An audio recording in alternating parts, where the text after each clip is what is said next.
Welcome to the iPhoneography podcast, everyone. My name is Greg McMillan, and we are live on YouTube, so bear with us. It's still one of those weird things to try to get everything working right, and but I'm giving it my best. I wish I had like 2 sets of arms. It would be really good. Anyway, welcome to the show wherever you're from. I see we got Dale from all the way from Australia. We have Michael Inman in the chat as well. Welcome to the show. And I'm going to bring in Mr. Dave Bodner. Hello, Dave. How you doing? Doing good, Greg. How you doing tonight? Oh, not bad. We have a bunch of things to cover tonight. But first and foremost, okay, so I've kind of changed the branding a little bit to kind of go with. I always try to go with my current phone, and right now it's the Desert Titanium iPhone 16 Pro Max.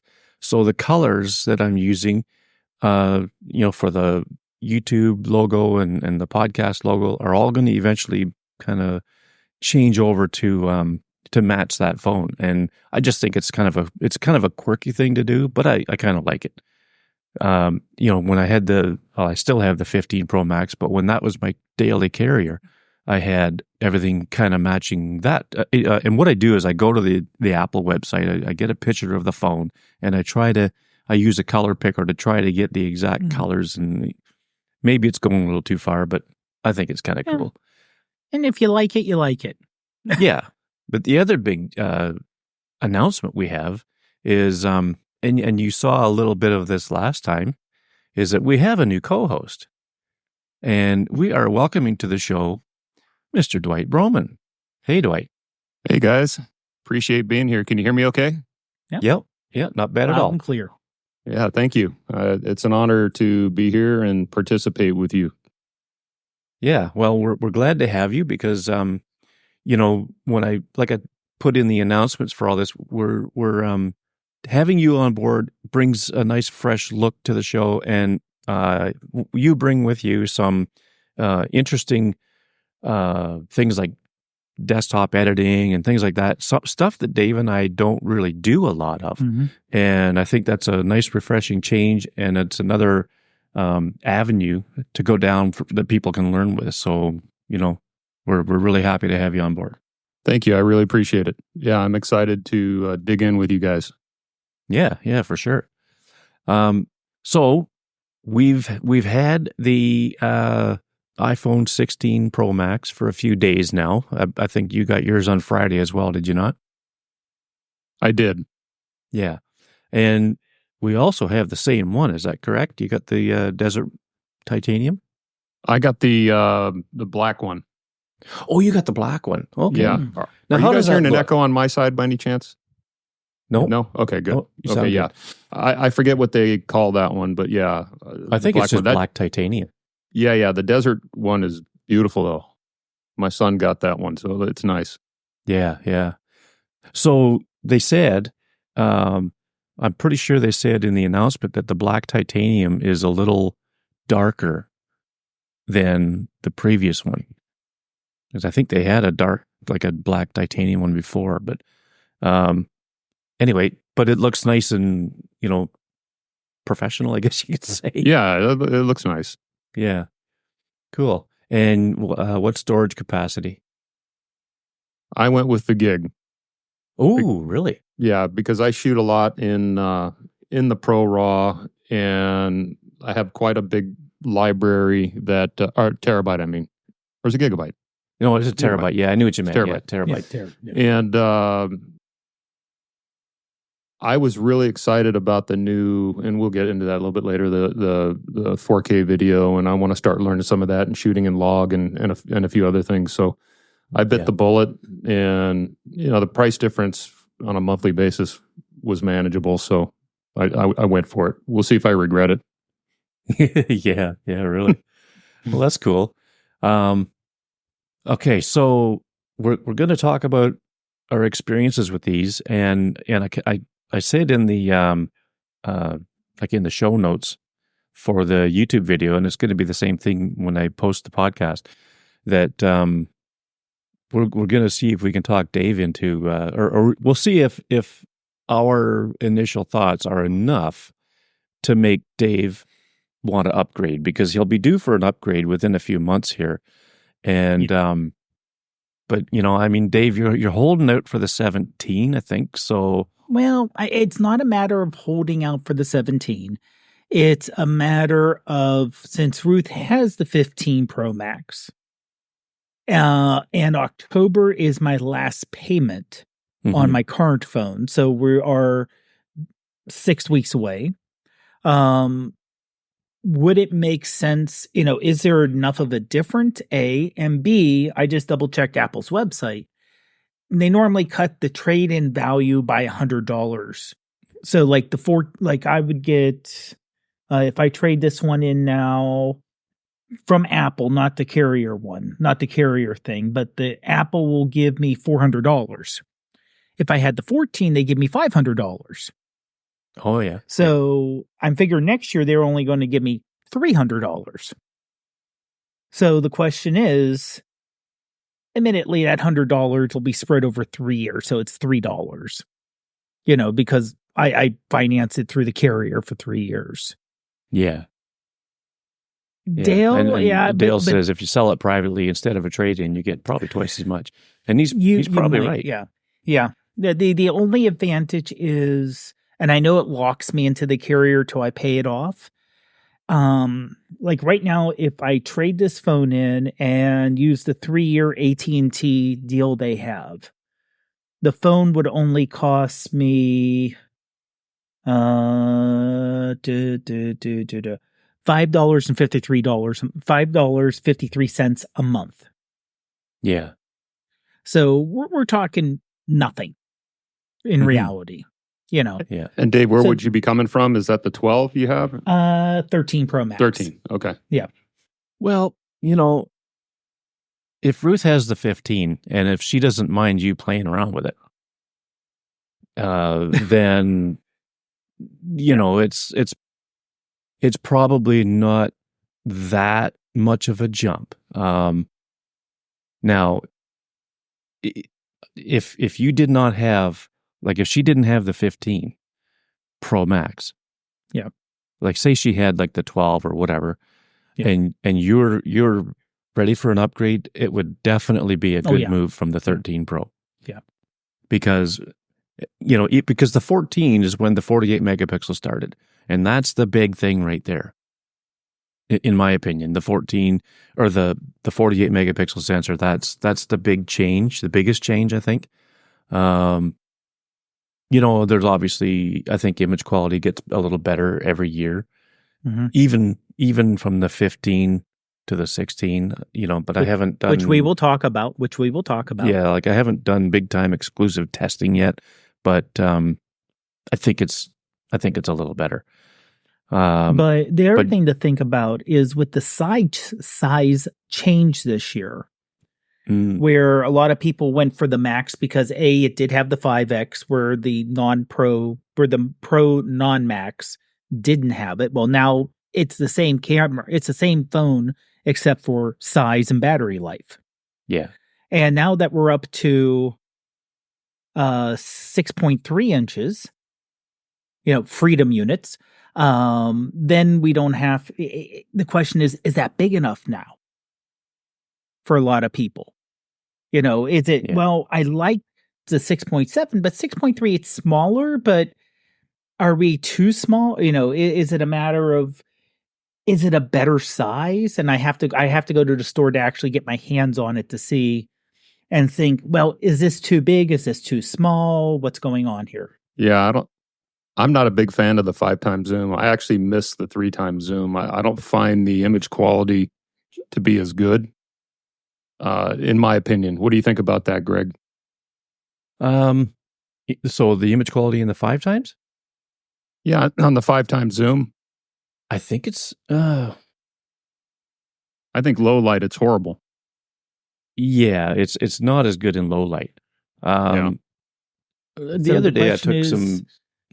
What's that, Dave? Sorry, Greg. But I would say, is it now the tele is always worse because physics, low light, and also because Apple doesn't do the processing that Google does with the Pixel phone, where they can clean all that stuff up so they can have not as good hardware, but their software is better for cleaning up and sharpening. And of course, Samsung with the Samsung Moon.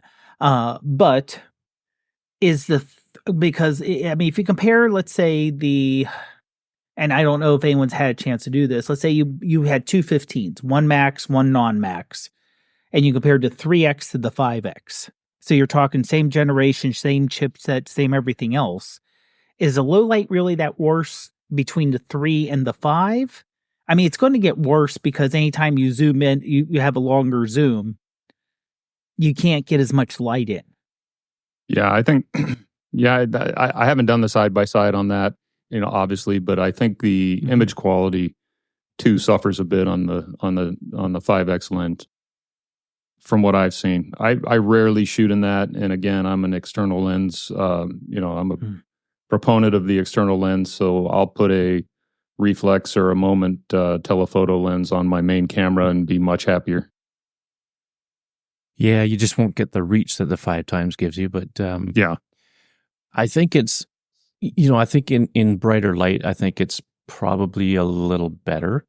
I was over in a town, on the Lake Huron shoreline, and there's an island off in the distance, and there was people out paddleboarding, and I took a shot with the 5 times, and I mean, things were pretty darn clear. Like you could really make out, the people standing on these boards, and they're out quite a way. But when you pixel peep, you can see a little bit of haloing around the people because they're very small, and that's that computational thing. I think I just used the Apple camera for that, and so I didn't shoot just Bayer RAW. I shot obviously Pro RAW, but it's early days for both of us, and I haven't had a chance to play around with everything, like like just Bayer RAW versus Pro RAW and all this stuff. But over the next few weeks or whatever, I'm definitely going to be doing that. And and Greg, that's something else, is that even though developers like Howlite and had a chance to work with the beta and get their updates, it's still, they're going to, of course, when you update to iOS 18, or if you get the new phone, make sure you do a manual forced update on all your apps to make sure everything's updated, because they do update for the new iOS and the new phone. So if you're doing a backup from iCloud and you're not doing a fresh install, you may not get the latest of the latest programs. And of course, when they come out, they're going to, and I would say the good companies will take people's feedback, see what's working, what's not working so well, and then you'll get the 0.1 updates, the 0.15 updates as they improve their software after hearing it out. Yeah. Michael says, but for print, is the 5 times good? Zoom in on the image. You know what? Let's wait till we get to our recent photos, and then I know it's not going to show very well, but I'll tell you where you can find a better version of the image that I'm going to show, and then you be the judge. But I think you can get a very, very good quality image for print out of the 5X. But I mean, the conditions have to be right and all that stuff. And this is not going to be your typical 5X image. More on that later. But well, it also depends on how big of an image we're talking about too. Yes, absolutely. Because the 5X is only going to give you 12 megapixel, right? Unless you do like a multi-shot panel or whatever, right? Then you can get a bigger image. Then you're getting into the true photographic experience then, for sure. But I think it all depends on the image right now, and they're going to improve it, I think, over time. they always Mike's do. a big pixel peeper for sure, because he prints a lot of stuff professionally in essence, and sells his prints. So he's probably really interested in that. Yeah. And that's something that a lot of us don't do enough of, is printing, for sure.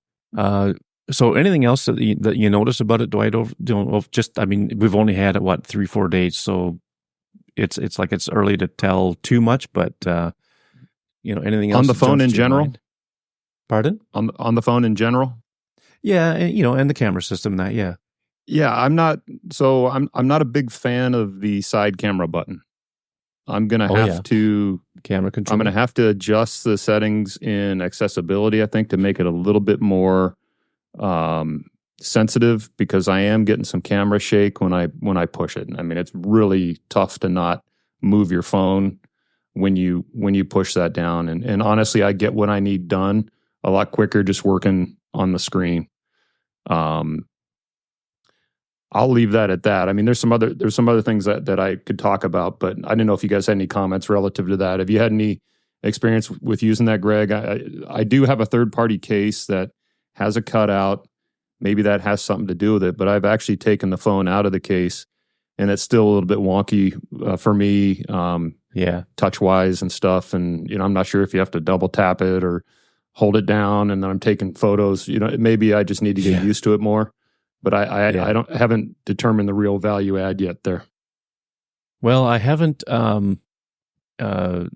used it a ton, but I'm getting used to it. One thing I noticed, though, is that when you push it, let's see here. Okay, so there it is, and it's looking at me and looking at my ugly mug right now. Once you lightly press to activate the controls, you can just slide your finger on the screen to move them around. You don't have to use the button to do that, although that's what they really, really promoted. So there's that. I haven't, and I've tried using the button itself to actually trigger the shutter, but I prefer to just tap the screen. I'm holding the phone in such a way that it's such a natural position for my thumb to take the picture. And I probably won't change that. I looked at the settings in accessibility, but didn't change anything yet, because I'm going to see if I can see if my muscle memory and everything else can adapt to it. I know a guy, I've mentioned this before, I have a guy at Apple in the camera department, and he just happened to be on the team that developed the interface for that. So I want to give it a good chance for him. And I'm sure they'll get feedback from people about whether they like it, whether they don't like it. Who knows? Maybe they even get data from iPhones on who's using it and who's not, and how many people are actually using it and whatever. I'm sure they could probably get that information, but I'm getting used to it, and I'm going to give it a shot. I'm not going to totally abandon it. I got the clear case right from Apple, so it has the button that connects to the button, through electronic something. I don't know how it works exactly, but it's very much just like using the actual button. And I know there are some cases made already that have copper contacts that go from the surface of the button on those cases to touch the button, and they're supposed to do the same thing. I forget who's got them. I think it might be Nomad. I'm not sure. But most third-party cases will have the cutout. And I mean, I don't know how that's going to work, but hopefully it'll work fine. I hold my camera a much different way than utilizing it that way. As I mentioned, I went through the iPhone photography school, and Emo teaches you to, let me see if I can do this. You hold it like this, and then you use your thumb on the front, and that is the most steady way that you can use it. So I'm going to have a hard time because my thumb's right there on the phone trigger when I'm like this. I don't know. And I see David Addison's doing that too. Yeah, right there. See, that's where the trigger is. And for me to come down here and push this, and it's awkward for me right now, but I will too give it a shot. Yeah. It's a new thing. It's brand new. They've never had anything like this on an iPhone before. So, there's going to be 30, 40, 50, 60 million people out there with this feature that it's going to be totally new to them. And people are either going to like it or they don't, just like the Photos app. And you may want to change it to 2 times click, because I think even Shane mentioned that he picks his phone up a certain way and it initiates the camera. So there's settings there to do that. Now I wonder, like, okay, so in order, like, okay, we're on are you on just 18 or are you on a beta? I'm on 18. Okay, I'm on the beta 1, like 18.1. The beta 5 for that came out today. And I don't know if when the phone is sitting down, I was going to say I wonder if they made it so that it doesn't activate unless you're holding the phone up, but no, it just opened the camera app. Yeah. Because I know I hit it a couple of times today and it didn't open. Now maybe I just didn't hit it far enough. Yeah, it's but going to be muscle I'm probably memory. going to change that to the double click as well. Yeah. Because like I said, Shane, in his video he put out today, and we'll put a link to this video in the show notes. Shane Mostyn did a Astro video on the 16 Pro. So go check it out, folks. But I'm going to change it to the double click because, I pick up my phone and that's usually where my thumb ends up. And I don't want to be opening the camera all the darn time either. So, and funny story is that, go ahead. I was saying, sorry, Greg. I kind of wonder if this is going to turn into, I think the one thing, will this be the new, I forget what Apple called it, but they came out on the MacBook Pro, instead of function keys, remember they had the OLED screen on top of the keyboard. Capacitive touch. I wonder if it's going to turn to that, where they put it out and they just kind of forget about it, and then in a couple of years it's gone without mentioning. Yeah, that's interesting. Or as other people have said, this is a test year, because Apple does do that. They'll put out something that has limited functionality, and then the next year or two they add functionality such as, this is now a thumbprint reader. Yeah. If they made that button, a fingerprint reader as well as the camera button, that would be a bonus. Because Ruth had to replace her iPad, which was 5 years old or something like that, and we got the Air instead of the Pro. Mm-hmm. So that has the fingerprint reader on the power button. Yeah, my wife has the iPad Air 4th generation, I think, and it has that button. Yeah, it's really cool. And it's like, well, why can't you do that with the iPhone? Yeah. You could do either or, I don't know if it's a logic issue or, who knows what, but you could have face or fingerprint. Yeah. Yeah, the touch bar, that's what that was. That interface for the function keys, it was the touch bar. And like Devo, I like the touch bar on the MacBook too. I had a MacBook Pro. It was I think it was the last one before they went to M1. I'm not sure, but it was a 15-inch MacBook Pro, and I love that touch bar. A lot of people hated it and really dissed it, but I liked it. I found it very useful. You could be typing along, and it's got suggested words and stuff up there, just like the iPhone keyboard does. And I don't know, I liked it. It's too bad that it went away, but who knows? Maybe this camera control thing is going to be like that. Maybe they're testing it out, and if they get enough data points where it's not being used a lot by people, maybe they will drop it. I don't know, but I guess that remains to be seen.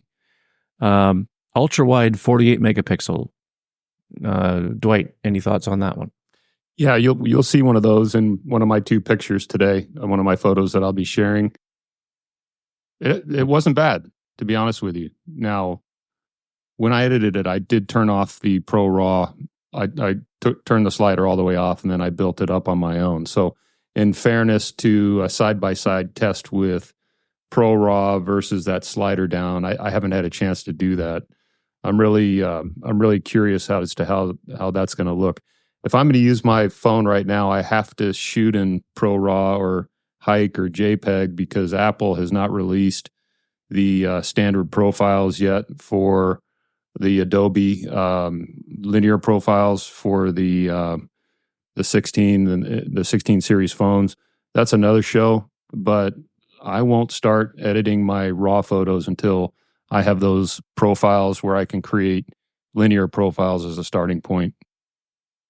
So you can't shoot a raw, like a Bayer raw image, like say I with can. With It's just Halide or Reflex. I can. It just doesn't fit my editing workflow because I like to start with a linear profile specifically for the camera lens that I took the photo with. And I'll get into that a little bit more when, one of these shows where I'm doing an edit or so. Yeah. Okay. But basically what that does is if you pick like Adobe Vivid or Standard or one of the other ones, it's actually modifying a curve, right? Right. So it gives it a look. And the linear profile basically flattens that out. And that's how I want the photo coming over into my editing program so I can build the contrast up and as I see fit. Okay, cool. See, folks, that's why he's here. Because we're going to learn tons of stuff. Dave, any questions about these phones that maybe Dwight and I can answer that we haven't covered yet? Well, I mean, honestly, the one thing is that I normally, of course, shoot in JPEG while you guys do RAW or Pro Raw. So I'm wondering, or really in HEIF, and I shoot in HEIF mostly just because of size, to keep the size down, and so I can use live photos. Because I find that's the easiest way to get animal pictures, because they move around so much. So I'm wondering, and as we know, Apple tends to do the 80-80, 80-80 rule, 90-90 rule, whatever you want to say. They get, for the majority of the people, the majority of the time, this is what they want, and not really the edge cases. And a lot of times we are the edge case. Taking pictures of the galactic core is an edge case. Yeah. So I kind of wonder, and I have no idea about the echo. Sorry, Dale. Dale said I think it might be because it for some reason, I muted my mic and it seemed to go away, I guess, apparently. So anyway, okay, keep going. I'm going to mute my mic and we'll see what happens. But I'm, for I would say the vast majority of people, they're going to just take a picture with the built-in settings, with the built-in camera. And we know that a majority of people don't even do the basic edit. The simple go into edit, hit the magic button, and scroll up and down, see if you like it, how it looks better. That's simple. Most people don't do that even. So I'm wondering to see if you, especially with the ultra wide and the macro, if you just not taking it raw or Pro Raw, how would it do as, just kind of hold it up without any additional attachments and just try to take a photo and, it's like, okay, well, the 12, because a lot of I've been trying to check out the reviews online, different YouTube people, and the question is, they always go into the edge cases, if you will, well, can you do this? Can you not the mainstream where, like I said, most people are not going to print it out. They're not going to do editing. And I think that's what Apple's shooting for too. Yeah. So is it basically, if you want to have a nice macro shot of something, nice up close shot of something, will you notice a difference between the 16 and the 15's lens? Because the 15 lens is the same as the 14 lens and the 13 lens, as far as I know. They're minor tweaks, but the 12 megapixel ultra wide. I would tell you that in my initial try, I actually think we can get closer now with the 16 series phones. And we'll see that in one of my 2 photos. But I do think we can get closer with these phones. And I think Shane mentioned something about that too in one of his videos. Yeah, I think you're right. And how's the echo now, folks? Because I made a change in my settings, and I think that might have fixed it. But anyway, yeah, I was when I was walking the dog this evening, I took a couple of macro shots, and I was pretty surprised at how close I could get. I think it might have something to do with the fact that the ultra wide now has like tap to focus, whereas before I don't think it had that. So that could have something to do with it. Michael says echo is clear. Good. Sorry about that, folks. And that makes it nice, Greg. The tap to focus makes it nice because you get a little more bokeh now that way. So yeah. I mean, the ultra wide has been a steady improvement ever since it came out, and I believe it was the 11 Pro that first had it. So it's bound to get better over the years, and it has, and that's a good thing. I'm just trying to think if there's any other things that I've really noticed. But Dave, you're right. That's why there's no off switch for that deep fusion, right? Because 98% of the people just post to social media right out of their phone. So, Dale. Anyone miss the echo already? Hashtag bring back the echo. Okay, Hello. Dale. Oh man, no, I think it's going to be gone for good. Okay, so have you tried any video with it, Dwight? I have not, but I can't wait to use the 4K 120 frames per second for the slow-mo. And I know that's adjustable. I think you can adjust the speed once you take that as well, which is really cool. But I've seen some nice skateboarding half pipe shots really slowed down, and it's really cool. And I'm looking forward to doing that. Well, let me tell you, you're gonna be glad you bought the 1 terabyte phone. I was out at my parents' place on Saturday, and I piled a whole bunch of wood for them.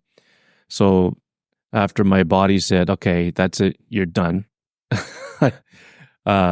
they put some chicken wings on an open fire in the backyard, and I was just sitting there, and talking to my dad. My mom came out, and she was huge files. Yes, very huge files. Let me tell you.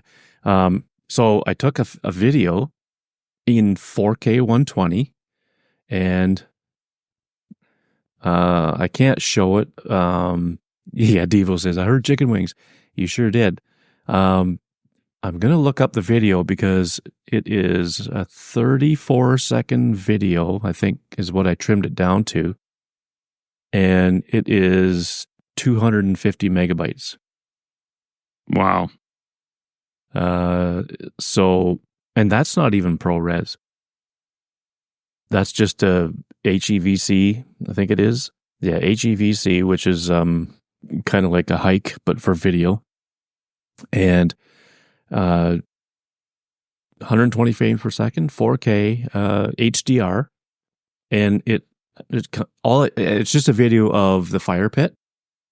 And then I panned up to when my mom was flipping, like turning the chicken wings on the grill. It looks amazing. Like it's just a dumb video of chicken wings over an open flame. So it's not really something I want to post on social media, but the image quality is off the charts. And I did another video. I did another video that day, walking from the back of the house around to the front, where I kind of just panned around my truck, and then I kind of was at the passenger side door, and then I just tilted it up towards the house, and the focus changed from the leaves were falling and into where the windshield wipers are at the bottom of the window. So there's a bunch of leaves in there, and then when I just panned it up, stood there and just kind of tilted it towards the house, the focus changed from there to the house, and it was nice and gradual. It was very cinematic and totally automatic. I didn't do anything to make it happen, but the image quality, the clarity in it is just unreal. And mind you, that's on a screen that can play it. If you just put it on a regular TV that's not an HDR TV, you're not going to get the full effect of it. But man, the clarity was something else.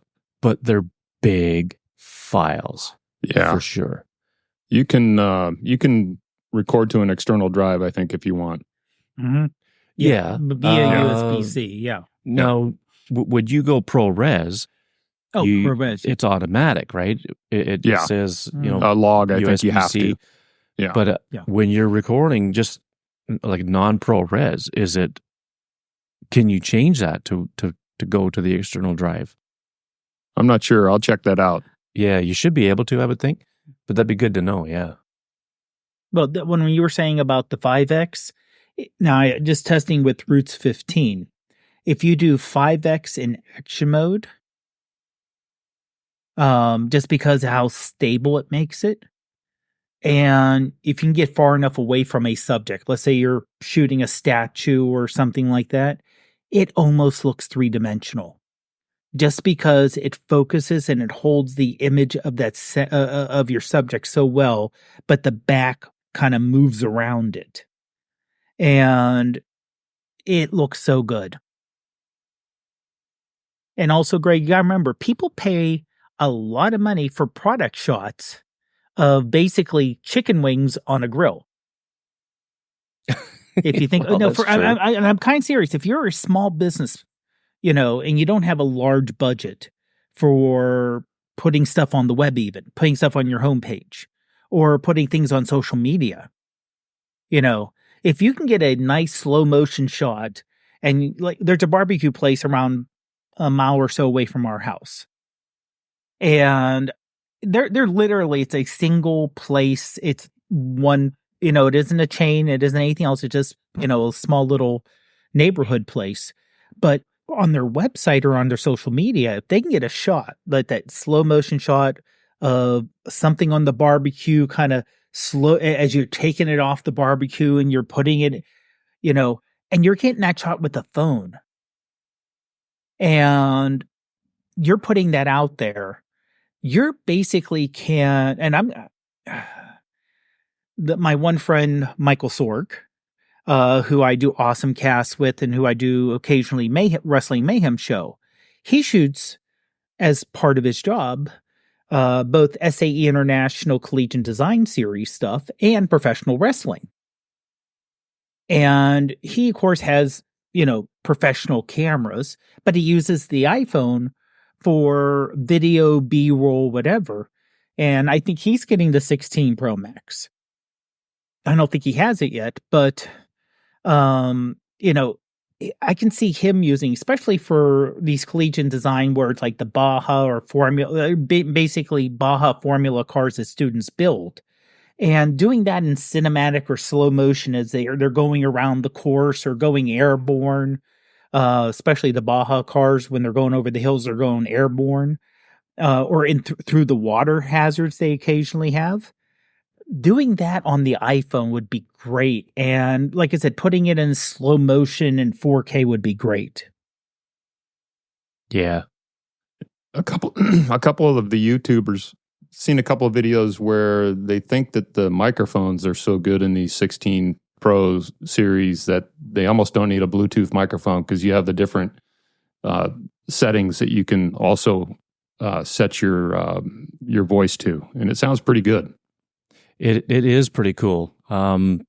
It's very cool. I haven't tried it out other than on that video of at the fire pit, but it changes the sound. Just the sound of the fire crackling changes drastically between, say, studio and cinema.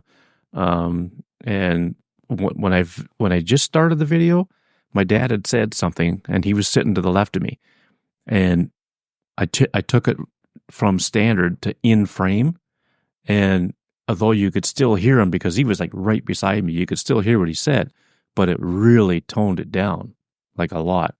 So I'm eager to try, to see what it'll do in like a social environment or something like that, just to see how it handles it.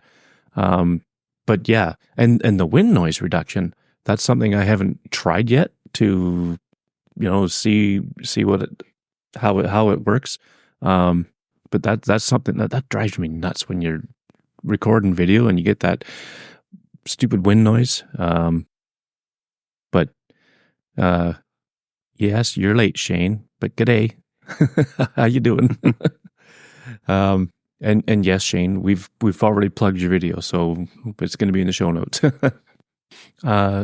And Michael says that's of no interest or need for the external mic. I shot a lot of live music, handheld videos. Yeah, that remains to be seen how it's going to perform in a live music event like that. There's a lot of noise going on around you, but in frame might be the way to go. I guess we'll see. And then he also says to you, Dwight, it's a lot of interest. I shoot a lot of live music video, and the microphone is better. You say, Dwight? I have to test it, Mike. I have not tried that yet, for sure. But I'll definitely let you know when we have a chat.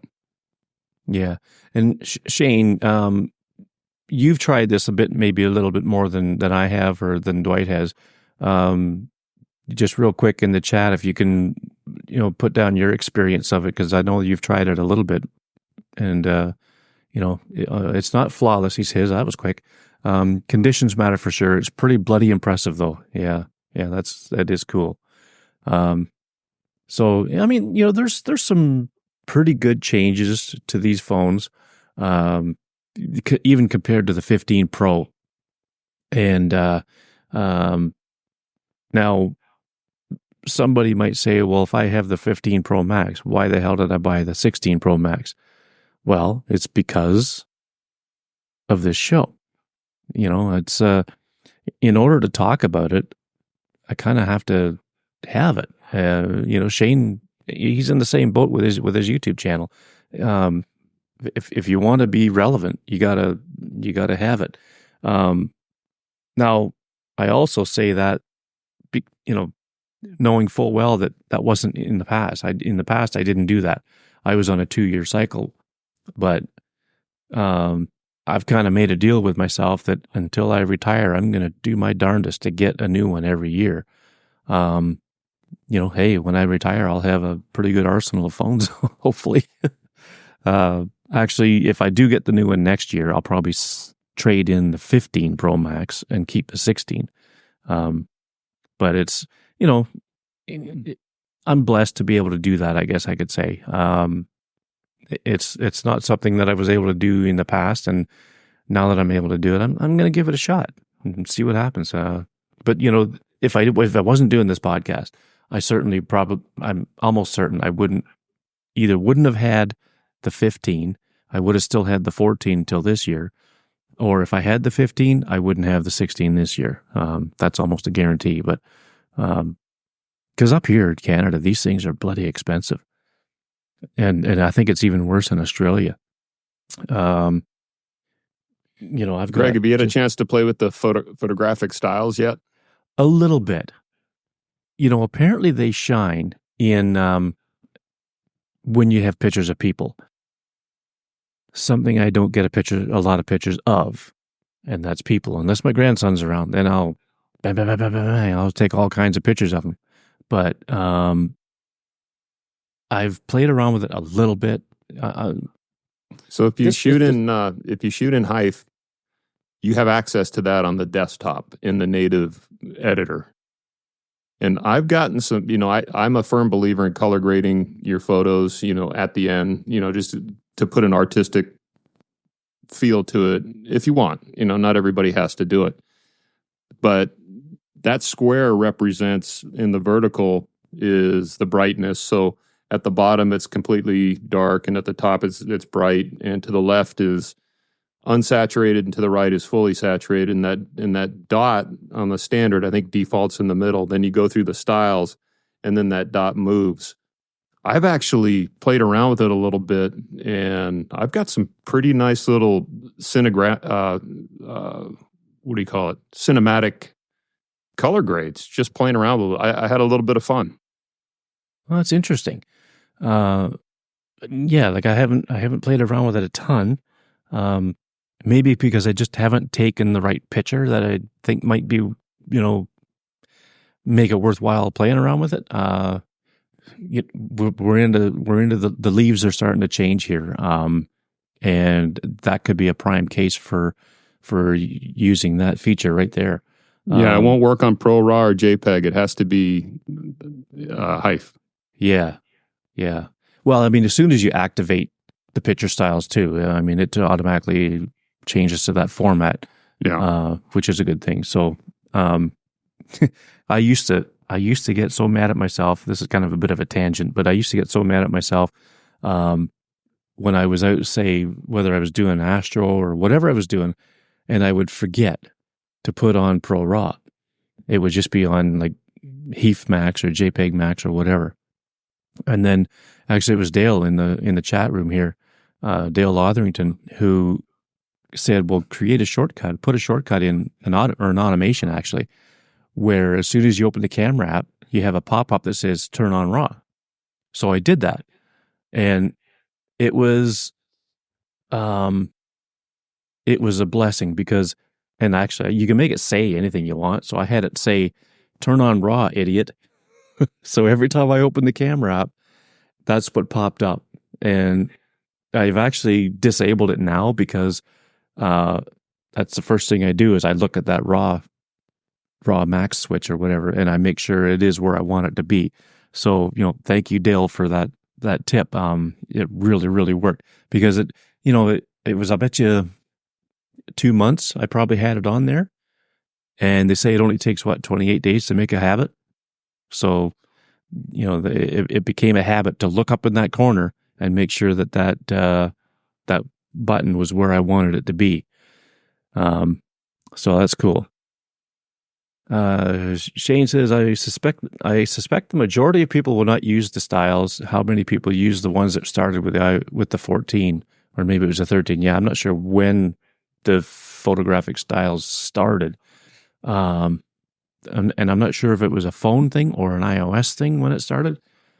But yes, it was a phone thing. It was a phone thing because I do have them on my 13 Pro Max. Okay. The thing is that the advantage of the new one on the 16 is that you can undo them. They're not baked in. Where if you have the 13, 14, 15, you use a style, it's baked in. So that's the other disadvantage of using the older styles. If let's say I have a style set up for a particular scene or a particular way I want to, make it warmer or add this or do this or this and kind of set a tone, that would be great for that moment. But if I'm taking a picture the next day, I don't want that style. So then you have to undo everything and go back. And then a lot of times you can't go back to the exact style you had before. Plus, like you said, you can't undo it. It is a destructive edit, which to me is the worst. I'd rather have something where if I don't like the way the style did it, then you can undo it like you can on the 16s. Yeah. And I think to Shane's point, excuse me, I think, 2%, 3% might be interested in trying those out, right? I mean, it's the same with, those of us that like to shoot in Bay or RAW. It will never replace a 5-point gradient or something in Photoshop, but it's a nice way to get creative and give it a try. But I think there's a very low use case. Yeah. Shane says, good points there, Dave. We're not ready to. If we are not already doing this just backwards with shoot then edit. Yeah. I'm trying to remember who I heard this from, and I forget who, unfortunately. But they mentioned that the styles are similar to the Fujifilm. presets they have. That if you former Tiny Shutter leader Mark Sadowski on his Fujifilm podcast, he loves the JPEG presets because you can get a particular look, if you will, for the shot that can be kind of your look. It's a film emulation. So I can see this as someone said, it's kind of like Fujifilm's film emulation. You can set up a style and you get a particular style, a particular look, a particular feel to your photos. The one advantage now is that if you're like, I don't want to have that look, I want to switch back to something else, you can do that. Yeah. But it definitely would be something I'm going to play with early on. And whether it's one of those things like a lot of people say with, unfortunately, a lot of Samsung stuff, you use it once and then you never use it again. Yeah. Brown Eyes Girl in the chat, she says she uses it. Yeah. A lot or a little bit, or how often would you use it? And Michael says why he uses Hipstamatic after using Lightroom on the RAW file saved JPEG. So that's an interesting workflow. Usually when people use Hipstamatic, they put the recipe together even before the shot. So I've used Hipstamatic a little bit, not much. It's just I just can't seem to stay on it, but I certainly have tried it. Devo says Samsung equals Moonpic. Hey, I'm seeing Devo next Friday. Oh yeah? Yeah. The band. The band? Oh. Yeah, the band. Yeah. Devo without the A. Yeah. Okay, depends on what you're trying to do. Okay, well that makes sense. Not all the time. Yeah. It's not something that you're going to use all the time. And to the point of the small percentage of people that would use it, Apple shows these pictures in their presentations or keynotes or whatever you want to call it. And the pictures that they show are not pictures that people are going to take every day.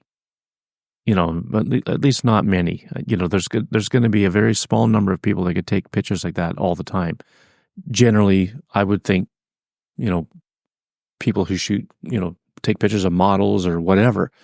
I don't know. I maybe it's just because of where I live and the lifestyle around here. I don't know, but people just don't do that around here unless they're a portrait photographer or like a wedding photographer or whatever. But also to the point of where Mark Sadowski uses it on the Fujifilm cameras, the film sims. When you do it on the Fuji, that's it. It's baked in. It's done. So there is an advantage of it on the 16s where you can actually, if you put it on, even before the shot, you can put it on. You can take it off afterwards. So, it's a pretty versatile thing on the new iPhones for sure. Shane says, I do the same with one of our brands, shoot Pro Raw, then Lightroom, then RNI Film, all to get that look for that brand. Yes, and it works because what it does is it gives him some consistency with that brand, and I believe that brand is Buck and Beard. That's Buck with a B, Buck and Beard. It's products for guys with beards, and they look good, and the consistency of that brand, throughout that brand, is great for. When they go to, markets and shows and stuff like that, because everybody, if they're familiar with it, they know what to expect. That's a great workflow for something like that. Michael says, yeah, Samsung equals over processed and destructive, but looks great on screen. Zoom in and it's just pixels, no longer a photo. Yeah, that's the whole thing about computational photography. Even with the iPhone, there's certain things you can do, especially like digital zoom, that will just tear a photo apart. excuse me, and make it an awful mess. But I'm interested in whether Shane uses the RNI Lightroom presets or the mobile app RNI. I have the mobile app RNI. There's some nice film looks there. Yeah, I have it too. I don't think I have access to everything in it. Like, I don't think I bought into it big time when it was before it became a subscription thing. But yeah, he uses the mobile app, same as us. So, well, okay. Well, I think we've we've only had these phones for a few days, and we're going to be doing a lot more testing and whatnot, I'm sure, over the next few weeks or whatever. We'll definitely be covering this stuff in the future, and we'll probably sound like we're a little smarter as we go too, because we'll get used to it and we'll know what it does. I don't know what you. I wouldn't promise that for me. With me.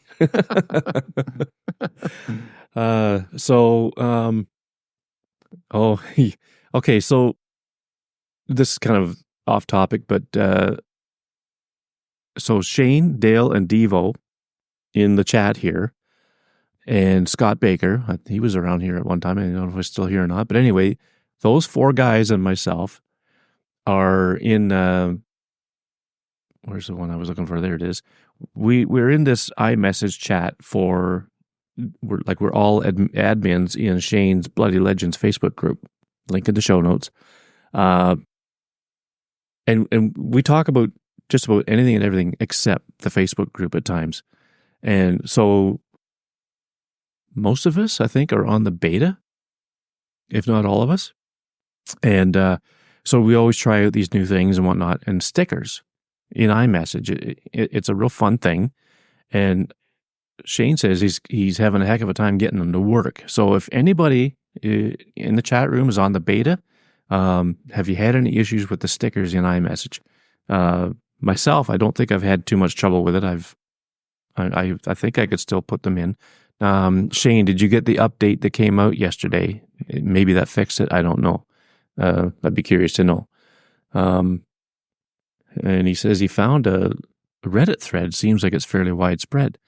Yeah, so I don't know. I haven't tried a sticker since it updated today. Maybe it broke it. I don't know. That's the wonderful thing about betas. And I strongly recommend you don't put a beta in your phone unless you can afford to play around with it or afford to miss out on some of the features. Dale says, I reckon he just hates them. Just fibbing. That could be the case. But he says he creates a sticker. Sticker shows in the gallery for about 0.1 seconds and disappears. Oh, okay, that's interesting. I wasn't sure what you meant by having issues with the stickers. So, but I haven't seen that. In fact, I saved a sticker earlier today, I think it was, or yesterday, and it saved fine. So I'm not sure. I guess maybe I'm one of the lucky ones. Okay, so we will dive now into our recent photos. And so for those of you watching the YouTube video right now, you'll be able to see them. Large as life. Unfortunately, it's only 720p on YouTube. So the clarity is not the best, but these will be in the Facebook page post for this video on the iPhoneography podcast Facebook page, not the group.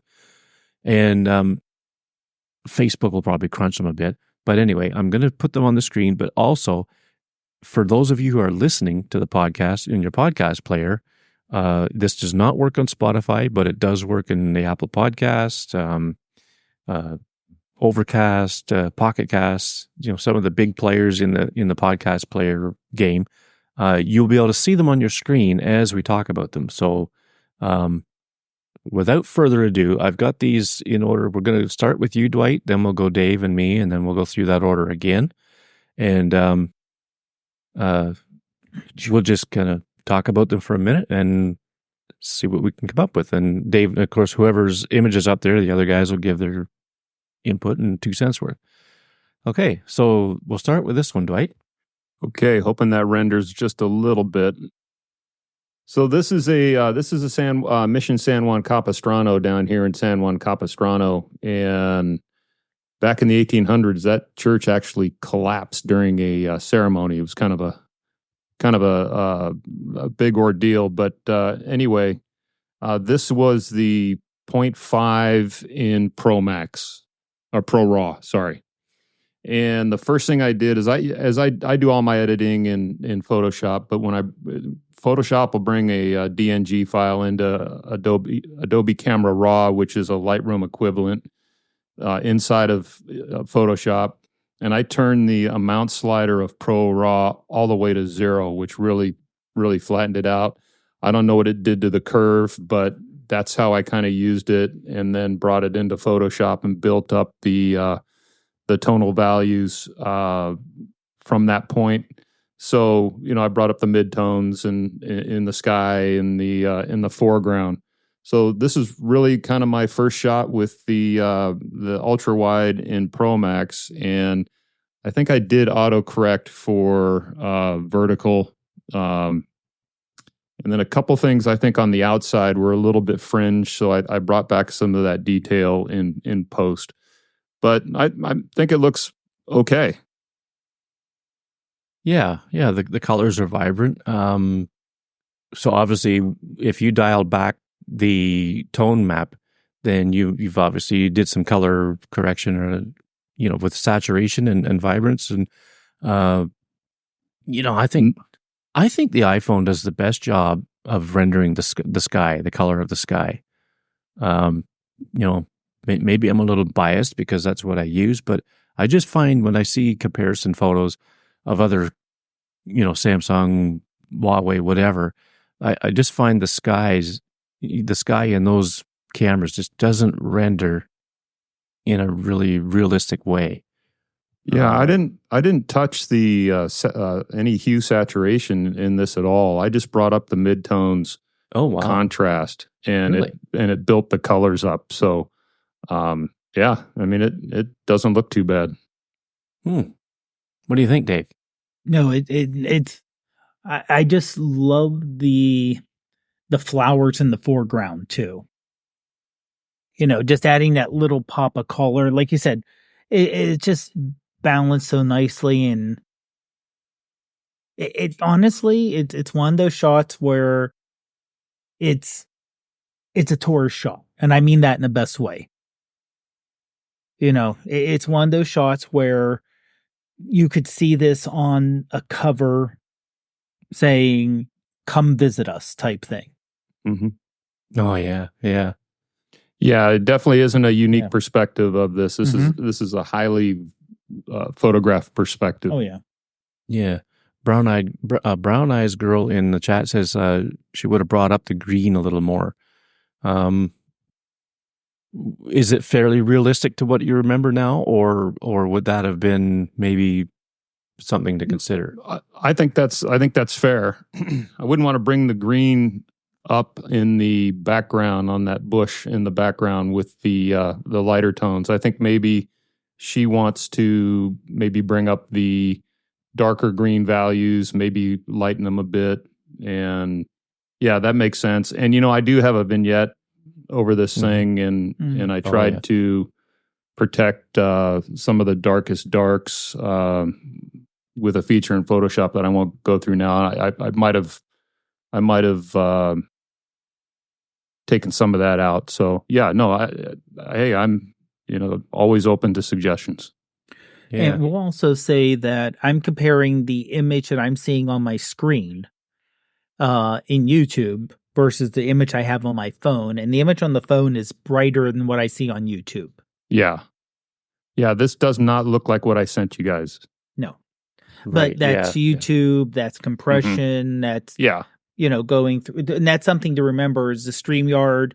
That's why going to the page for the podcast or looking at it on your device when you're actually listening to it, as long as you're not like driving and looking at your device. Don't do that, please. But it does show in CarPlay. Yeah, and people would stop running into each other around here. Yeah. Those images are CarPlay are small, so yeah. No, No, it's a good image. And Oh, yeah. so how old was this building again? This church? Oh gosh. Ooh, hold on. Let me look it up. Actually, Yeah. this is something that's really nice is that I looked at the image, I hard pressed on it, I hit look up, and it gave me it actually found what it is and gave me the Wikipedia page about it. Yeah, isn't that amazing? So it was founded in 1776. Yeah. So wow. just shy of 250 years. Yeah, it's quite a history, Greg. You'd probably get a kick out of that. And really what Yeah. happened during the earthquake when the service was actually in session. Wow. Yeah, that's crazy. Yeah, Brown Eyes Girl, it does look dull here. And I think if I sent you the regular photo, it would look different. Yeah, for sure. Well, that's cool. That's a good start for sure. Dave, on to your first one here. Okay. There we go. Okay, so this was taken not too far away from my house. And I just noticed I was just coming home, driving home, and just the way the sunset was with the sky. Now, I did boost the colors. It wasn't per se this vibrant, but there was a good amount of color in the sky. And I just like the way the red brick building on the left, and the railroad stop right there, along with the color in the sky, just kind of framed it and gave a little bit of foreground to the sunset right there. So it was just one of those things. I'm driving. I'm like, wow, that looks good. Pull over real quick, pull out the camera and just take a picture and then do editing. I want to say in Lightroom Mobile on this one, and maybe the base camera app. Let me just double check here, refresh myself. Okay, it just says included in Instagram. So I still want to say I did do work in Lightroom Mobile on that one to kind of bring out the punch up the purples and the reds in the sky. Yeah, it's pretty cool. Brown Eyes Girl says lovely hues in the Thank you. in that image. And that's something that what was it when I think it was when the pandemic hit. I did a lot of sunsets that first spring, and I don't know why, but there just seemed to be so many nice sunsets during that time, more so than any other year that I can remember. Maybe it's just because I haven't gone down to the waterfront. That's where the best view of them is to see them. But I just couldn't get enough of shooting sunsets that year, and this reminds me of that. The nice pink and purple and orange hues that you have in the sky there. How long were you there, Dave? Did you kind of wait it out for a bit to see if it got any better, or you just kind of? No, I was actually on my way home from a grocery store. Oh yeah. So and this was taken at 7:50 p.m. So that basically, if it would have waited an extra 5 or 10 minutes, it would have been dark. Oh yeah. Because right now sunset here is just around 7:30, 7:40 at night now. Yeah. And this was just taken on Wednesday. So we're losing sunset, we're losing daylight quickly. Yeah. Unlike, Shane and everyone who lives in the future down under who are gaining sunlight now a lot more. Yeah, their days are starting to get longer. Yeah, it's literally one of those things that it's like, okay, if I stop and wait, or if I waited to get home, because this is 3 minutes away from my house, but if I would have waited to get home, I probably would have missed it. Yeah. Yeah. It was that timing. Shane says, "You guys are so yesterday." Yes, we are. I love seeing these old brick buildings because we can't have them out here with our earthquakes and stuff. With the earthquake issue. Oh, right, yeah. Sometimes I look out my front window and I can see the sunset starting to take shape, and I'm thinking, okay, do I run down there and try to get this or not. And there's times when I've done it and I've left like literally a minute or two too late, and I've missed the best of the light just because I didn't get there in time. So chasing sunsets is fun, but can be pretty stressful and disappointing too at the same time. But another good shot. Oops, there we go. So here's my first one. So this was from the first time I got out shooting with the 16 Pro Max, and this is a shot with reheld 10 seconds, and basically I've just bumped the saturation, contrast, things like that in, I want to say, darkroom, I think. And but I was really impressed with the stability of the phone, with the 5X, and I didn't have to. I think the effort I had to put into holding the camera still with the 16 Pro was less than I had to do with the 15. Even like this, the stabilization is just that much better. And so to Michael's point from earlier in the show, talking about could we do a 5X and get a decent enlargement out of it? I think I could. I bet you I could take this up to 20 by 30 easily. The image quality is, in my opinion, that good that it could print like that. That remains to be seen, because I've yet to print something that big from, even from a reflex shot, let alone the 5X from either one of these phones. But maybe it's something I should try. And Greg, was that was handheld, correct? Handheld. Yeah. Yeah. Yeah. I was surprised. Like, I had my phone on a tripod, and I used Reflex Pro camera, the long exposure feature, to do a couple of shots before I took it off the tripod and did this. And I was really, really pleasantly surprised at how good the stabilization was in it. So I will be doing that more for sure. And thank you to the folks in the chat giving me compliments on it. I appreciate it.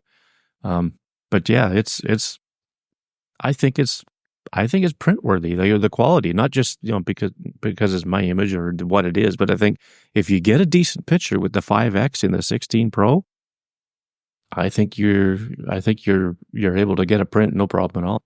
Yeah, especially with I love the flow from upper right coming down, but it's not just in one direction. It's coming down and making that hard bend at the very bottom, going straight down. Yeah. Actually, the flow is a lot less than it has been. Like in the spring, it's obviously a lot more. Generally, there's water covering all the rocks on the way down. But in this, like at this time of year, it's somewhat slower. Yeah, Dave, that's a good point, because there's a flow from the upper right all the way down in a V shape to the bottom right. So compositionally, you can be drawn in from either direction. So that works nice. Yeah, thank you. Just looking at some of the questions in the chat here. Brown Eyes Girl, am I going to put this out here for you guys? Is it possible to ever use a gimbal to shoot photos? Sure, I've done it before. Do you need one? If your hands are somewhat shaky, yeah, you might want to. You could use one for sure. And a lot of gimbals nowadays have a button on it that'll actually trigger the shutter via Bluetooth. But if you got a steady hand with the stabilization that these things have, I don't think, unless it's dark and low light, maybe you might need one, or you might want one. In general, though, I don't think it's really necessary. Let's see here. They're all coming in pretty quick. Shane says you will still get a much smaller tripod than a gimbal. I wonder if that was an answer to this one. Oh yeah. Well, for stabilization, if you shake and you don't want to be carrying around a tripod, yeah. There's a good case right there. if you do have, shaky hands, and some people do. I know a few people that have that. You might want to get a gimbal, and by all means, get that stabilization back. So that's my first one, and we'll move on to Dwight's second one. Okay, so this one I took in macro mode, and I had a couple other ones that I took that I got really close. This one isn't as close as the other ones that I took, but again, this came over in Pro Raw at 12 megapixel into Adobe Camera Raw. Again, I turned the amount slider all the way to 0, built up the kind of the balance and contrast in Photoshop. And what I noticed on most of my macro photos with the new 16 Pro Max is that they're actually softer. The photos are actually softer. I did not do any texture, or I did a little bit around the center of where the yellow is, and just kind of the whatever you call those things around it.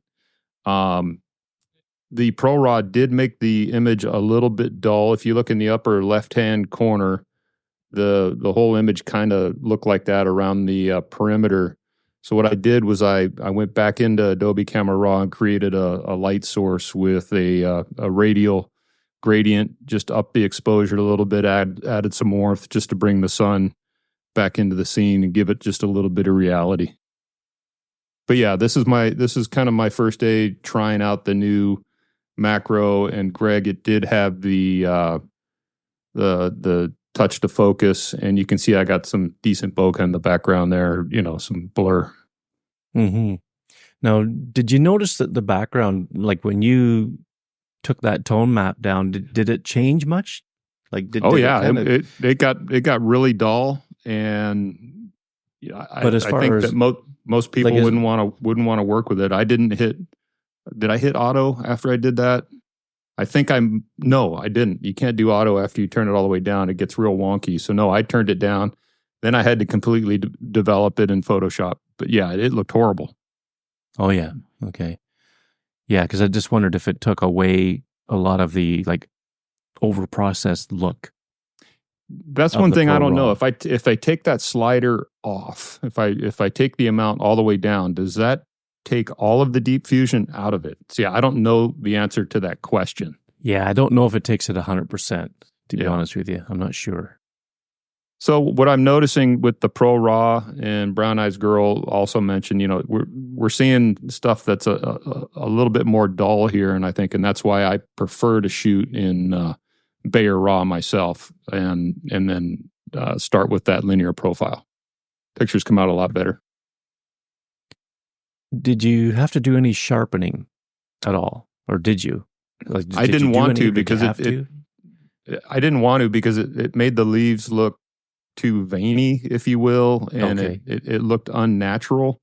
But what I did was I added a little bit of texture, and then I black masked it and kind of brushed it in with a white brush in the middle, just to bring just a little bit of texture there in the middle at a very low opacity. But I kind of like the softness of what I've got here compared to other macro photos with my 15 Pro Max. Cool. I was quite happy with how these were turning out. It's probably 4 inches, maybe. This wasn't the closest one that I got, but I just kind of like how this kind of worked. I think it's probably between 3 and 4 inches, maybe. And how big is the flower across? That's about 7 inches. It's a big one. Oh, wow. Oh, yeah. Okay. Yeah, that's the one thing about macro shots like this. It's really hard to tell how big the subject is. Right. Unless you have something very noticeable. Even then, if you have something noticeable in the background, it's sometimes easier, but not always, depending on perspective. But, with what you have in the background, it's hard to give it a size here. But that's a really large flower. Yeah. Yeah. Yeah, for sure. Yeah, Mike, on the moment lens, I believe you have the 75 millimeter long distance. No, that does not replace it. I don't think anything replaces that beautiful lens, and I think Reflex has one as well. Yeah, you will not get as good a macro out of a phone as you will with a lens. The lens will always beat the built-in macro functionality of the phone. Yep. No matter how good the phone gets. Believe me, I know. Yeah.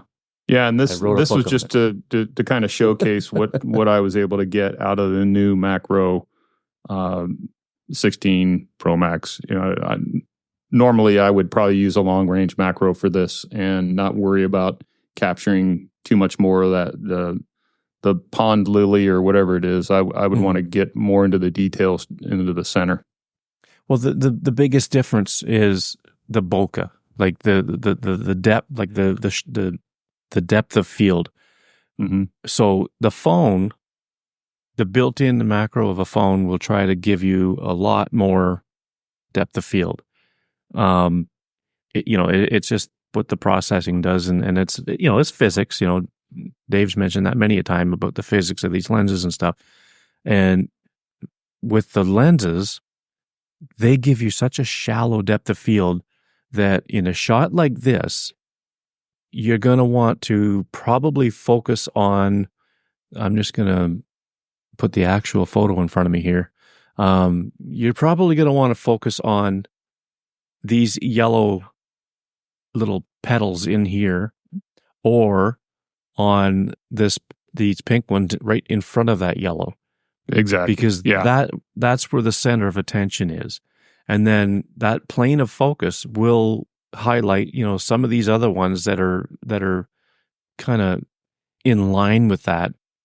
And then anything before it and beyond it is going to be, get blurrier and blurrier the further away from that plane of focus that it gets. And that, to me, makes a much more pleasing macro shot than what the iPhone will give you natively. Yeah. Yep. Agreed. Hands down. Yeah. I could show you pictures that I've taken, the same thing, same subject, one without the lens, one with the lens, and the one with the lens will always be better. And it doesn't matter what lens it is, whether it's Moment, Reflex, Sandmark, Struman Optics, it doesn't matter. That they all produce very, very good macro shots. So, but yeah, this is a very, very lovely image. And I think it's good that you try to leave it as soft as you could, because, generally, like I said, an iPhone macro would look over processed, and again, having you on this show now is because it's teaching us a lot of new things, and I'm going to take some macro shots where I can take that tone map off as much as I can, and then start my edit from there and see how it works out. But I think it's definitely a good way to go, for sure. I'm going to have to show you a workflow to help you with that, Greg, because it may get a little wonky if you're just doing it in Lightroom. Yeah. But yeah, I Pro Raw for me has really turned me off to the sharpness. Yeah. So I like the softness and then build up the sharpness to the point that I like it. So yeah. Well, we're gonna do a show sometime in the near future where we will cover all that stuff. So folks, little inside baseball. I was going to have Dwight on as a guest to talk about his workflow, but now that he's a co-host, we're going to touch on it probably here and there and everywhere. But we are going to have a show dedicated to that for sure. We're still going to do that. Probably not the next episode, but maybe the one after. I got a guest trying to line up a guest for the next one, but more on that at a later date. So that's cool. Dave, this is your second one, and this is cool. Yeah, this is actually this is me borrowing Ruth's phone. This is at the baseball game that I was at last 2 Mondays ago when we were recording, and the reason why we were late. And I was because it was just starting to get dark. I know that's the best time to get moonshots with the iPhone. So you don't have that, the contrast isn't so bad. And it just so happened, I when I set up the shot, it was right when the pitch was about to get thrown, and it was a hit right coming towards us. So I just like the way that, it actually gets pretty good detail there for stopping the action of the player down front. And the fact that if you not overly zoom into the moon, but the moon is not a blur blob there. You can actually see the half moon there. And this is taken, I think this was a Hive Max, just trying to up the megapixel, especially since I was zooming in a good amount. But, I did do a little adjusting on it to kind of boost the color a little bit and everything else. But I just kind of like the framing of the shot where, you have the field, you have the light tower to the right, downtown Pittsburgh, right over the river, kind of center and to the left, and just the fans kind of in the background. I love how now originally in the ballpark when it was built 20 some years ago, the out of town scoreboard was manual. So it was actually someone actually updated it manually. Now that's just a big LCD screen, but it kind of replicates the look of an old fashioned out of town scoreboard, like they used to have in the olden days, if you will. But I just kind of like the way it's set up there in terms of the framing of the shot, and it was a beautiful night out for a baseball game. Yeah, and okay, so did the Pirates win? Yes, that night they did win. Oh, they almost lost it. They almost lost it in the top of the ninth inning, but they barely held on. And who were they playing? The Miami Marlins. Oh, right. Okay. Which was one of the few teams worse than them in the National League. Was this a base hit or did he throw him out at second? It was a base hit. But I want to. I'm trying to think if it turned into I think it was a double. But like I said, they were able to hold on, which is unusual. And they actually won that night. Well, sounds like my Miami Dolphins. Yeah, honestly though, the nice thing, and this has been true all but maybe 3 years or so since PNC Park was built in 2001. The team has not been good, but it's still a fun night out. The seats are reasonably priced. For baseball, you can still get, the food isn't ridiculous. It's not that bad to get around, and it's just a nice night out. So, it's just something fun to do. At this point, I hate to say it, most of Pittsburgh's kind of given up on the baseball team. And it's turned into, you go out for a nice night out, and if you enjoy baseball, not to see a winning team per se. Yeah, if they were having a banner year, there'd be a lot more people there for sure. I mean, the stadium only holds 38,000, so it's a small stadium for Major League Baseball. And the cup, almost 10 years now, when they made the playoffs and, looked to be a serious team, and they easily over 30,000 people a night, easily. And the good nights were sellouts, no problem at all. The night I went, which was a Monday night, they had paid attendance of around 10,000. It could have been because of the other team too, Dave. Right? Not I know, really. like when with the Toronto Blue Jays, if the Boston Red Sox are in town, that place sells a lot more. Yeah, if we had Philadelphia and Cleveland in, a New York team, somewhere it's easy to travel, but Miami to Pittsburgh is not an easy travel. Mm-hmm. Cincinnati, St. Louis fans travel great, so they all go great also. Yeah.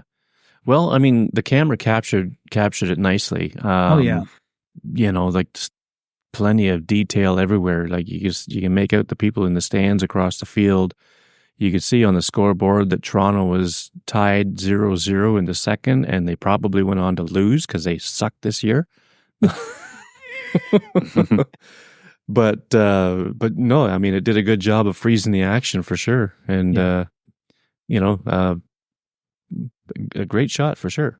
Yeah, I like it. And I like the use of negative space too. I think that's often overlooked. I think, a lot of times people try to crowd too much into a photo. Mm-hmm. And I do like this. I like this action coming towards you. I like the negative space. Well, to get the moon in there too. Like, I mean, that's just another added little bonus. Yeah, that's something I was when I noticed from our seats that we actually saw the moon and it wasn't dark. That's something I was really trying to focus on, getting a good shot of the moon right there. Yeah, just trying to keep an eye out for the location and make sure it was still light enough we wouldn't have that contrast issue, which kind of kills a lot of moon shots. Okay, so my last one. It's fall as of yesterday. It's autumn here in Canada, and the leaves, they be changing, and it's my absolute favorite time of year to shoot. I just love shooting these, the different colored leaves and stuff. And this was on my way out of that waterfall that was in the first one there. Yeah, so these pictures were taken. I was in a hurry because I got the phone at about, I want to say 2:45 or so, and I had to get everything transferred over to it, get it set up and going. And then I had an hour to kill before I went on with Shane on his channel to do a live stream about having these new phones. And I was like maybe a minute late getting online with Shane after he started, but I still made it in good time. So this one, I just pulling out of the driveway at the waterfall. I just put my window down in the truck, was waiting for cars to go by, and I thought, click, with the 5X, and that was it. I believe this might have been, I can't remember if it was reflex or the camera app. Probably the camera app, because I was just trying it out with the camera control and everything. As for the color, yes, I did saturate the colors a little bit, but not much. They didn't really need too much. It's nice and brilliant, that tree. Yeah,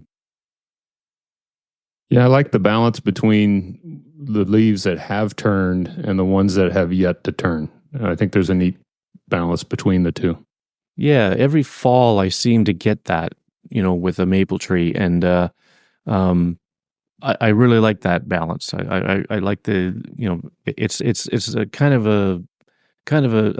a way of showing that it's early fall. It's just starting. It just I just can't get enough of this season, and I hope it lasts for weeks and weeks and weeks. But I know it's not going to. So getting out and shooting every day is my goal. So we'll see. We'll see what happens.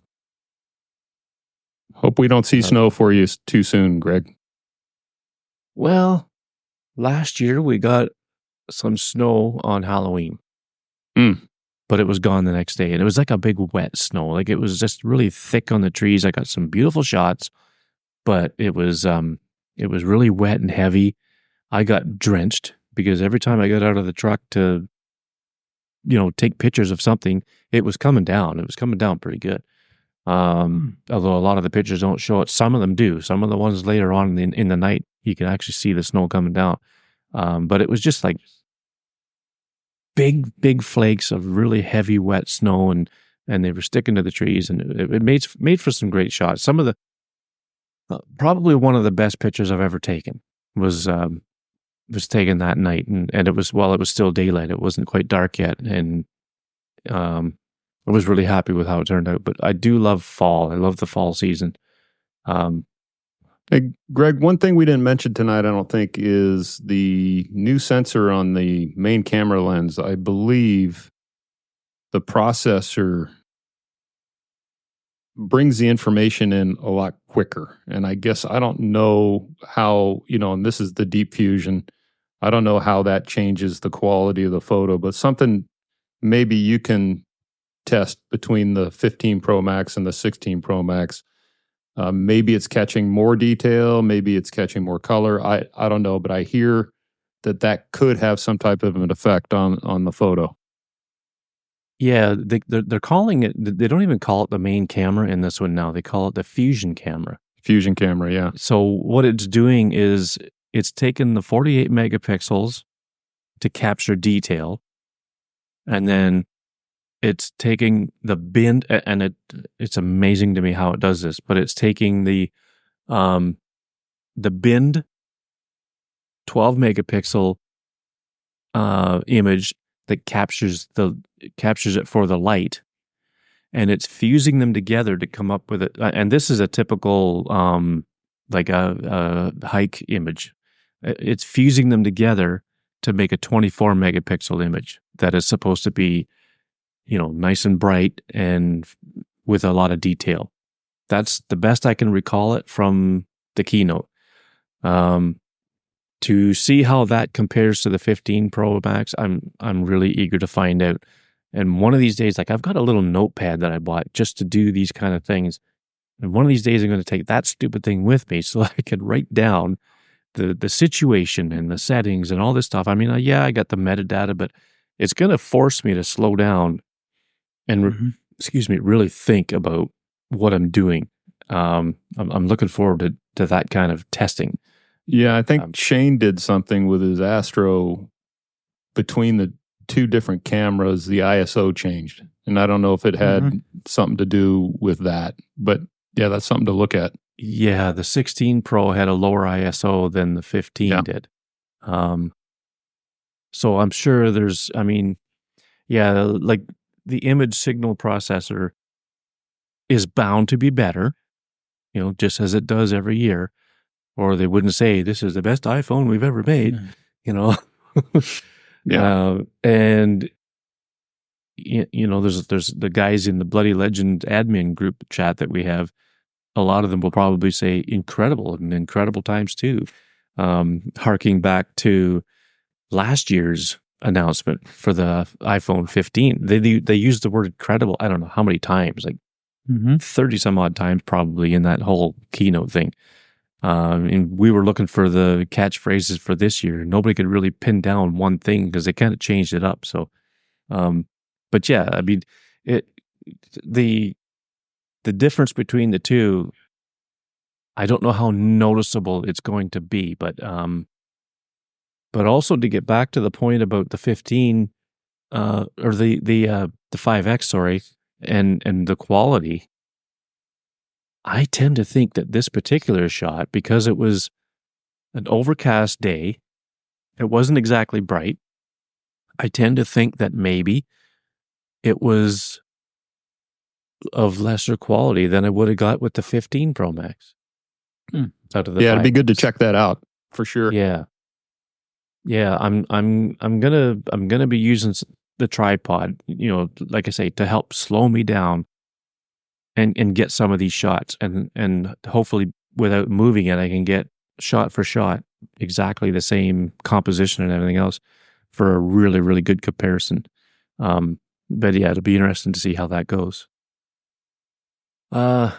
Anyway, well, I guess that's our photos. Let me get this, stop sharing. There we go. We're back to normal. Everybody wake up. So that, that was a really good batch of pictures from all of us. Everything was well shot, well composed, no complaints about anything.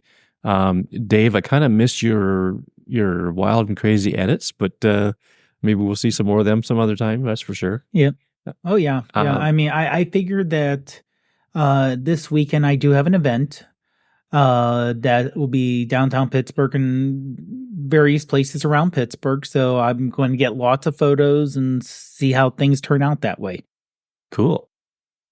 Dwight, you got any plans for what you're shooting? Yeah, I'm still trying to think about that. It's been a really busy work week. I might do some photo manipulation as well. As you know, that I like doing that, Greg and Yeah. Dave. I see you like using Picasso and a few things like that. Mhm. But yeah, I might do a little bit of that. But yeah, I still have my 15. I haven't traded it in yet. I may try to do a side by side somewhere. I'm going to try it's tough to try the lenses without a case. I'm still TBD, but very interested in continuing down the path, and appreciate you guys having me on this show. This is going to be a fun journey. Yeah. It's definitely going to be fun for sure. I have a few days off yet before I have to go back to work, so hopefully I'll be able to get out and try some of these comparisons. It's going to be probably overcast and somewhat rainy, but that's okay. Rain really brings out the saturation in the colors, and I mean, we don't have a lot of color here yet. Like as far as the leaves go, like I think this is a sugar maple in the image that we just looked at, and they tend to get nice and bright. But I'm sure in the coming weeks, and when I say coming weeks, I mean like next week, the week after, maybe that's when the colors are really going to start to come around. I'll definitely be getting some more, but I'm keeping this 15 Pro Max, and I'm gonna be able to use it as a backup or a companion to the 16 or whatever to do video, whatever. I don't know. But I'll be using them both and doing what I can. Okay, so I got a reflex case on this, so I can use my reflex lenses on this, but I don't have anything for the 16 Pro yet. Hopefully that'll change soon. We'll see. But I guess on that note, we got a show. Everybody, thanks for listening in the chat room and on YouTube here. You can see all of our online places in the show notes. I got Dwight's added into the show notes now, and okay. Before I forget, so on the next show, I'm hoping to have Christian Sheehan on, all the way from Tokyo, Japan. And he is the developer of a camera app called Fig, F-I-G, Fig.